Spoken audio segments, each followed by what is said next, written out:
Hey everyone, welcome to Financial Revelations. I am David Safransky, your host. I'm your host every week. You could hear me almost every week on WCRF 103.3 in Cleveland. They didn't have me on today because, well, they're losers. You can call here anytime you want, 800-344-2534. Also, Moody Radio has an app. They're not losers. I really like them, actually. But I like to call them names. They get horribly offended. They don't. I'm just messing with them. You can call here. Well, Moody Radio has an app. You can hear me anywhere in the world if you want to. And you can call here, 800-344-2534. We take questions. We answer questions in the podcast. And if it's an intensely kind of like personal financial question related to only your, so I'll answer it personally. So if we can. So don't be afraid to call here or email here, Corey at EPSF.com, running below me, and on Twitter at SkiBucks1. Getting a lot of followers on Twitter. So I kind of like that. I kind of, I don't really understand it a whole lot, but I do know that without Elon Musk, we would not know a lot of truths that we already know. And he is also the brainchild behind Starlink and SpaceX and all that. When Starlink goes public, if you are our client and it fits anywhere in your portfolio, you're going to have it. Starlink is one of the most incredible pieces of recent technology that I've seen. It's absolutely extraordinary what you could do with a Starlink. We take them to the Amazon, and we're in the middle of the jungle. We're hundreds of miles from discernible life as we would know it, where, you could make a phone call and things. Your phone doesn't work in the middle of the jungle. There's no towers unless you have a Starlink. And then once you plug that Starlink in and you have power, your phone works there in the middle of the jungle better than it works here because of Starlink. The latency is in milliseconds. You don't even know there's latency. It's incredible. And they're launching a new series of satellites via SpaceX this next week. And the latency is going to be virtually zero. They just contracted with United Airlines to outfit 1,000 planes with Starlink, where the ones that they've tested them on, mind you, you're in a plane, 6 miles up going 500 miles an hour, you're getting 200 megabyte download speed. In a plane. It's incredible. So anyway, if it's in your portfolio, we love Elon Musk. I love Twitter. I love the news that you get. You got to be careful that you don't just have confirmation bias when you're there. So look at, if you could do it, if you could stomach it, read some Democrat stuff too. I mean, I have a hard time doing it because they seem to be lockstep with stupidity right now, but I can't help that. So, hey, Amazon trip in March of 25. You could be part of it. You could go. You could support it. I just got notified. I get notified when a donation gets made, and I just got notified last night that some donations were made. I assume it's from the podcast because I didn't recognize the names. I can't tell you how appreciative I am that you're doing that. It means a lot to me. And Marcos and Paula, Marcos is the pastor of the church in the Amazon. Paula is his wife. They're here right now. We brought them here to speak at a couple of churches that are big supporters of theirs. We'll be in St. Louis this weekend with them. So if you wanted to meet them, you actually could. We could set that meeting up. Right now, they'll be here for a couple more weeks. Let me know, call the numbers, reach out, do those things. But they're wonderful people. You could also go to nativosusa.org to find out more about the mission trips and things like that. And reach out to us, see some pictures. You can see my friend Abimelech, who lives in the jungle. He's from the villages. He speaks Portuguese, and he speaks Satare, the native language of the indigenous people of Brazil. So he's an interpreter for us. He's really one of the strongest people I've ever met.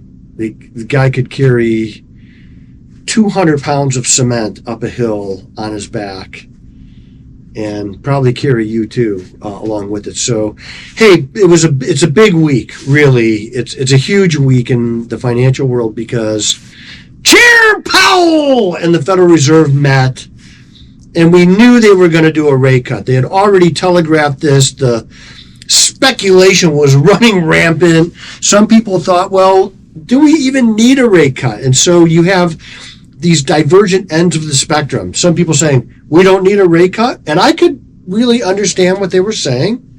And some people who said we needed 75 basis points. Now, I wasn't in that camp, but there was a lot of pressure and momentum to do 50 basis points. So the Fed met on Tuesday and Wednesday. They have a press conference on Wednesday. Chair Powell does, and he takes questions. Some of them are the dumbest questions you'd ever hear. But there were really, in my mind, there were three possibilities of what could happen at the Fed announcement. The first one was there was no cut. They could have done no cut. And I was kind of the mind that they would wait until after the election to do it if they could, if they felt that it was possible. And no cut would mean that inflation growth is still an issue. So I want you to think of inflation in two separate ways. Okay, we have the inflation where grocery prices and virtually everything that you pay for went up by 20%. Okay, that's here, that's staying, that's not going anywhere. So when they talk about inflation coming down, they're not talking about those higher prices that you're paying. What they're and the other thing that I want you to think about inflation is the inflation growth rate. So the Fed has determined that we're going to allow prices to increase by 2% or about every year. That's our growth projection of inflation. So when the Democrats talk about inflation coming down, that's a lie. They're lying to you. And I don't use that word lightly. They know what they're doing, and they're lying. It's not that 25% price increase that you all got, thanks to Joe and Kamala. That's not going anywhere. It's just the future growth of inflation, and they want to get that to 2%, and that is getting closer to 2% if you take out food and energy and debt costs. If you put those in there, it's still well into the fours, but they're not going to do that because it doesn't make them look good. So they're not going to do that. So they're reporting inflation growth rate at around 2.6%. That's also a lie. But all administrations do that, but it doesn't make it right. So if they don't cut rates, they say, well, we still think the inflation growth rate is an issue. If they cut rates by 25 basis points, it means that they think we're on track and we could start lowering the restrictive rate a little bit. Okay, so if they do by 25 basis points. If they go by 50 basis points, or if they cut by 0.5%, that means that the Fed is wetting the bed. They're having a moment. They're worried about something, and we've got to get in front of it. Now, they're never going to say those words. They're not going to say those words. Fed Chair Powell has been the chairman long enough to know that we don't talk in absolutes. We don't. If somebody says, are you worried? Just the answer is no, I'm not worried. It doesn't matter what you say next. You could say, are you worried that you stink today? No, I'm not worried. Are you worried about the market? No, I'm not worried. And why do they do this? Because of experience. When we had Janet Yellen as the Fed chairperson, somebody asked her, are you worried or do you think that the price of biotech stocks are too high? It was a trap question, and she took the trap. She said, I do think that biotechs are a little overpriced. Well, later that day, that problem was solved because the market sold off biotech stocks. Just sold them off. Went in the dumper. If you owned them, you were down 18% by the end of the day. So they don't answer questions like that. And so if they lower by 50, they're not going to say those things. So what did we get? The Fed met on Tuesday. They did the press conference on Wednesday. So they make the announcement. It goes public. And then they have a press conference at 3 o'clock. And they lowered by 50 basis points. So why did they do that? What are the near-term effects of a 50 basis point cut, and why did they do it? Well, they did it because they know we're going into a recession.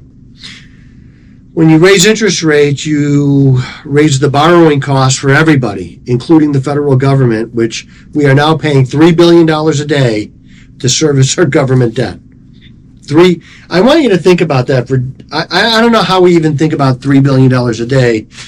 Most people have never held a check for $1 million. Okay, we do it all the time here.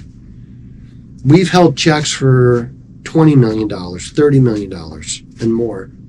So, it's kind of a novelty when you first see it, but then it's like, well, it's just money. But think about $3 billion every single day. Every day. So if rates stay high, that number keeps going higher. If rates go lower, the government can borrow at a lower cost. So maybe now it's only $2.95 billion a day that we're paying. But the interest on the government debt is going to be more than the budget for the Pentagon this year. So I would tell you the world needs the United States to have debt. They need it. It's a stabilizing force in the marketplace. It's the reason why we're the reserve currency. So there's never going to be a time when we have zero debt. It's just not going to happen. It can't happen. Cannot happen. But 35 trillion is not a number that is sustainable. It should be 15, 16 trillion, maybe a little bit more depending on the growth rate in the world and how much the world needs to stabilize. But that's why we need to have some debt. We're always going to have that. So don't Dave Ramsey me and tell me that we need zero debt, because that's just stupid. We're not going to do that. But we're going to have some debt. We just don't need 35 trillion. The amount of money that we spent on the Inflation Reduction Act and the Build Back Better, which is really just Build Back Stupid, is like $10 trillion. That's why we have inflation. That's why we have 25% increased price at the grocery store. So what's going to happen in the near future? Well, typically after the first rate cut, 3 months later, you're in a recession, and I think that's going to happen. Now, that doesn't mean that the market has to go down 20%. And there's been recessions where the market was okay. Didn't grow as much because you get unemployment. I think unemployment is going to top out around 4.7, 4.9%. Long-term interest rates are actually going up right now. That's not good for the government. So they're going to probably start borrowing shorter term. It's okay for investors because you can make some money there, but it's not really great.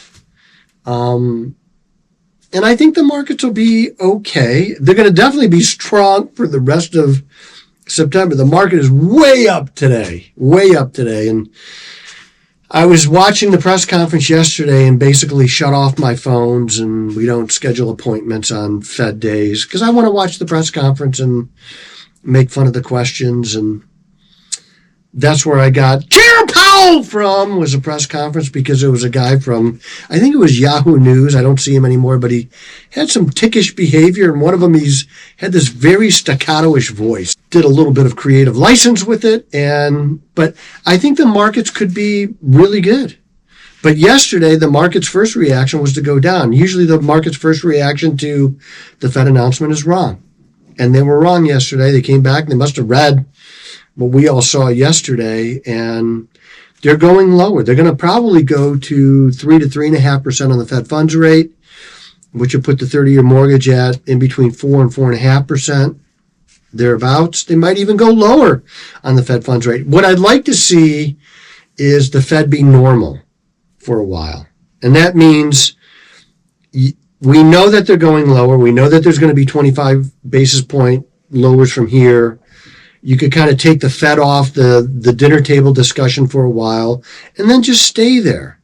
The Fed at zero, which we were after 2008 and up until they started raising really last year, the year before, the Fed was always in the discussion. That's not normal to be at zero. It's not normal to be where they are now. It's normal to be somewhere lower. And that's where we should be.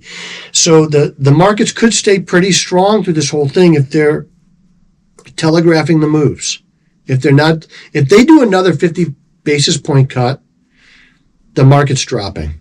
There's no doubt in my mind the market will drop, because that is a panic move by the Fed. This 50 basis point move isn't a panic move But it's definitely, I think the Fed is wetting the bed a little bit right now. And they see something in the future that we don't, and they want to get in front of it. I think there's still going to be a Trump presidency. Vegas, which is the best predictor of the presidencies, are predicting Trump at about 61%. I think that's accurate. He's going to lose the popular vote. He doesn't need to win the popular vote. He needs to win Ohio, Pennsylvania, Michigan, Georgia, South Carolina, Arizona. He's going to win Florida. He's going to win Ohio by 10 points. So if you've got your Harris Waltz sign out in Ohio, you've just proved to everybody that you're dumber than what we thought. So I think the Trump presidency continues the growth cycle. It definitely continues the growth cycle. A Harris presidency kills the growth cycle. But it's probably not going to happen. It's just, I don't think it's possible. When you listen to these people talk, and, the UAW yesterday took a poll of its members, and 60% of them want Donald Trump. So what did the UAW do? They said, well, we're not going to endorse anybody this cycle. Look, you can't, if you made this stuff up, nobody would believe it. Now, as the left realizes, because we're getting close to the numbers, right? We're getting close to the vote. And as the left realizes that it is going to be Donald Trump, and I've told you this for several months, as the left realizes this, the violence is going to get more intense. The rhetoric is going to get hotter. There's been 2 assassination attempts confirmed, and we think there's been a third. It's being investigated right now, but let's say there is a third. Eventually, somebody's going to get good at this. Now, I don't care who you're voting for. Well, I do care, but in this sense, I don't. We don't want that type of violence against anybody. We don't want to see bad things happen. We want them to live on the veracity of their ideas. And that's why the left has to silence you, because they cannot win in the free market of ideas. They cannot do it. Their ideas are so stupid and so far to the left. I'm going to go to my left. They're so far left. They're so dramatically dumb that they cannot win on those ideas. So what do they have to do? They have to interfere in the elections on Facebook and Twitter in 2020. They have to get illegal access to the voter roll so they can harvest only Democrat ballots. So if you want to know how they interfered in the last election, that's how they did it. They did interfere in the last election. Russia was election interference. They want to put you in jail for things that they think are untrue. But they're the ones who did the things that were untrue. So I know Donald Trump is never going to put Hillary in prison, but he should, because Hillary's trying to put him in prison. That's what they should do. If it's such a good idea, then we're going to do it to you. Now, I know we're not going to do that. We're not going to do it, but they will in a heartbeat. And the moment, like 2 hours after somebody tried to shoot Donald Trump on a golf course, the Wicked Witch of the West, otherwise known as Hillary Clinton, was on MSNBC calling him an existential threat to democracy. And I don't know if that causes people to want to shoot him or not. I don't know. But I don't think it helps. And he's not an existential threat to democracy. He didn't take away democracy when he was president from 2016 to 2020. In fact, we got freer and richer. I'm all for those things. All for them. And it would be helpful if you were too. And I know if you listen to this podcast, you are. Now, they may take us off of YouTube at some point in time because they don't like our opinion, but we're on other services too. So you can get us in a lot of places. And I want you to do that. Tell your friends about it. Call me about the Amazon if you want to go, if you want to meet Marcos and Paula. If you want to donate, I sincerely appreciate those efforts. I can tell you 100% of that money goes to a well dig. 100%. I am David Safransky, a real American, a true red-blooded, gun-owning patriot, and the voice you can trust.